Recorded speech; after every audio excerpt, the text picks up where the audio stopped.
Pirates of the Caribbean is out this week. Let's have a okay, wander fine. through So, that one. all right, so just to get us set up, I would attempt to recount the plot for you, but basically, since the movie doesn't attempt to do that, I don't see why I should bother. I mean, what happens at the beginning of the film is that Keira Knightley and Orlando Bland, as I have been calling him for quite some time, and I'm not going to stop now, are about to get married. They both get arrested. Oh, blimey, they're thrown in prison. They can't get their nuptials done. There's one lovely moment. She reaches through the bars. She says, "If it weren't for these bars, I'd have you now." And you think, you wouldn't have Mr. Orlando Bland. No, he has to go home and lie down, and then he's going to run off to sea, leave some froth behind him. Anyway, a whole bunch of stuff happens. And literally, it happens in that way of a George Lucas film. With 17 different quests are embarked upon in the first 40 minutes, and even people who have a knowledge of the plot of the first one, again, I'm not entirely sure the first one had a plot, will be confused. But it doesn't make any difference. Nobody in the film cares about the plot, nobody in the film cares about the narrative, they just care about the stuff, the Pirates of the Caribbean stuff. So, the key thing here is that at the centre of the stuff, this time, you have Johnny Depp doing Keith Richards, as he did before, which everybody else thinks is incredibly funny. We'll get to that later on. And this time, Bill Nighy, or more specifically, a CGI of Bill Nighy as Davy Jones, he of The Locker. Who has come... Not Davy Jones of the Monkees, because that would be a little confusing. Nor indeed Davy Jones, who subsequently had to become David Bowie, because there was already a David Jones of the Monkees. And incidentally, for those listening, it's a myth that Charles Manson auditioned for the Monkees, and we know this to be a myth. I just want to... this is a PS. Is a Ronnie Corbett... No, I just want to put this out. He was in prison at the time that the auditions happened. It's a great story. It's not true. He was never going to be Peter Tork. Anyway, moving on. Pirates of the Caribbean Bill Nighy is Davy Jones in a CGI squid face. Johnny Depp is Keith Richards. Let's start with the good stuff. The squid makeup, which is CGI makeup, motion capture makeup, is terrific. It's actually really well done. In fact, the monsters in general are pretty well done, but the squid makeup particularly. Bill Nighy, he did it in a mocap suit, and then afterwards they CGI this thing onto him, so his whole face looks like half a plate of calamari. Everything tentacles, squishy. You're never going to eat seafood again. There's one quite funny moment in which his beard plays the organ. Nice, well done. And Bill Nighy does that kind of standard Bill Nighy stuff.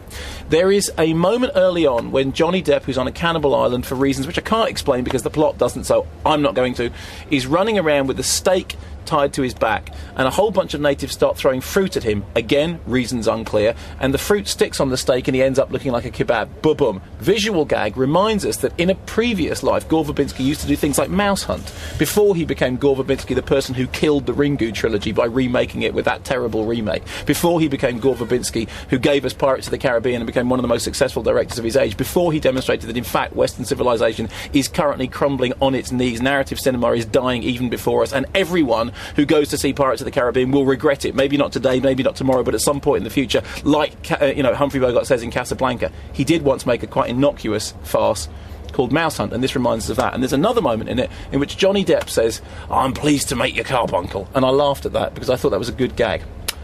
Other than that, it's just rubbish, and it's rubbish in that way that only Gore Verbinski has really managed it.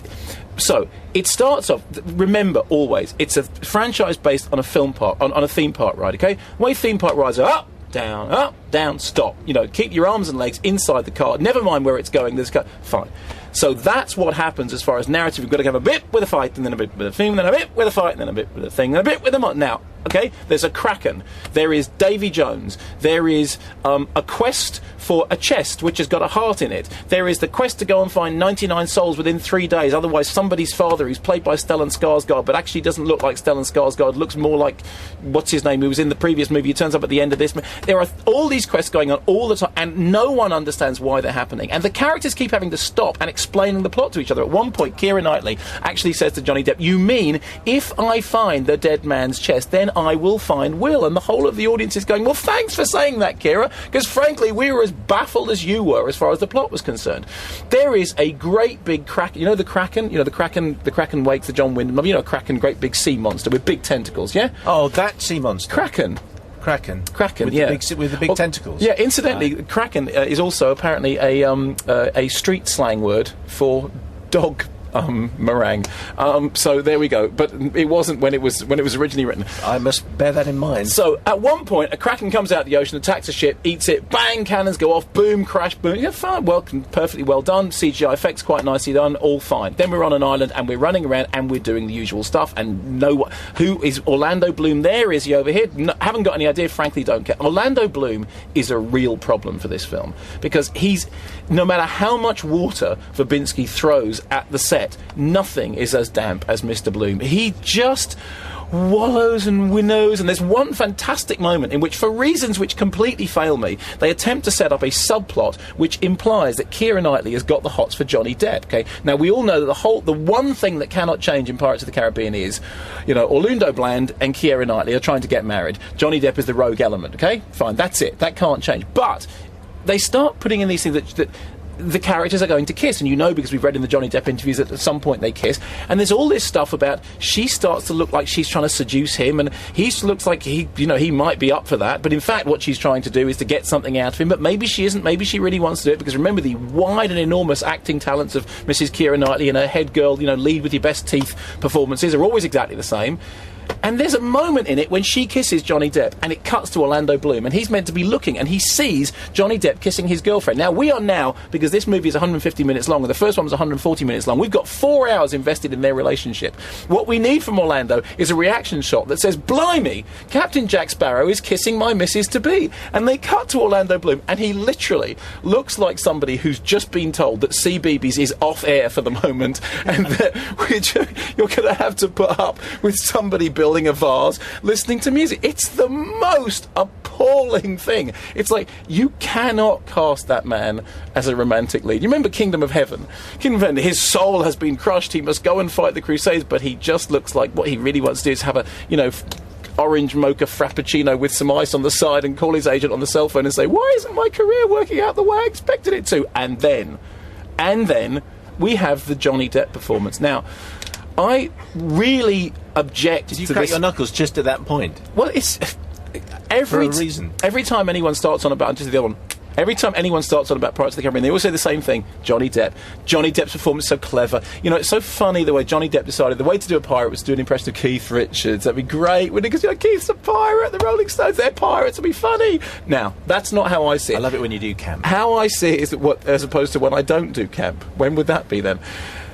You can imagine the meeting. Gore Verbinski, who at that point has directed Mouse Hunt, and I think, has he done The First Ring? Or maybe he hadn't, maybe he'd just done, The Mexican. He'd done that terrible movie with Brad Pitt and the Mexican. And his career's on the skids. And Johnny Depp walks into the room and says, "Hi, I think I'm going to do the pirate as Keith Richards." And Gore Verbinski thinks, "Bad idea, but hey, you're Johnny Depp. I'm not going to fight with you." So he does. And he comes on set and he rolls and he does this and he rolls his eyeballs and everything he does, everyone goes, "Oh, Johnny, you're so funny. Let's go do it some more." And he does it some more and everyone laughs some more. And then the film comes out and people start laughing at the beginning, except me, because I realise that Johnny Depp is a fantastically talented physical actor who has lent extraordinary physical grace to performances like Edward Scissorhands or Ed Wood or Hunter S. Thompson in Fear and Loathing in Las Vegas. He understands movement, but he's off the rail. He needs a director, he needs a Terry Gilliam, he needs a Tim Burton, he needs somebody who can say, "Johnny, that works and that doesn't." But Verbinski does not do actors. He does krakens, and he does squids, and he does sea monsters, and he does storms, but he doesn't do actors. And so Depp is just going... And meanwhile, the money rolls in, and the blithering half-wits at the Academy go, "You know what, that Johnny Depp's really funny." I don't get it myself, personally, but everyone else thinks it's marvellous. Let's give him an Oscar nomination. So by the time he gets back for Pirates of the Caribbean 2, not only has he got the box office, he's also got the Oscar nomination. And you can just see Verbinski going, "Johnny, I'm not saying anything. You do whatever you want. That's absolutely... Do the Keith Richards thing is great." The first time we see Jack Sparrow, it's like the camera is about to explode with delight that Johnny is back. And you see the fingers, and then and every single shot, wide open eyes, rolling head, fiddling fingers, jittering knees, ridiculous vocal mannerisms, everything done like... It sounds more to me like David Bowie than it does like Keith Richards. Well, the way you're doing it. And no, I'm sorry, that's what it's like. Just get this straight. That is not a great performance. That is a drunk karaoke singer showing off in a small room. And if you tell him it's brilliant, and if you give him an Academy Award nomination for it, you will not only encourage him to do it again, but you will damage one of our great screen acting talents, because it's like Marlon Brando. You get to the point that no one says, you know, Marlon, if you do that scene with an ice bucket on your head, you will look like an idiot. But they go, it's Marlon Brando. It's Marlon Brando. For me, Johnny Depp's performance in Pirates of the Caribbean is the worst thing he has ever done, with the exception of Benny and June, in which he does his Buster Keaton impression, which is slightly worse. Do you know the great thing about all this is that... Oh, I've got water here, thank you. I've got 11 tickets to see this film tomorrow. Taking a kid's party. It's 150 minutes long. And I know that I'm going to have an absolute ball of a time. And you know what happens at the end? At the end... No, I don't want to hear what happens at the end. No, but what happens at the end is it doesn't end. You get to the end of 150 minutes and it doesn't end. It's to be continued in Pirates 3. Is it longer than this review?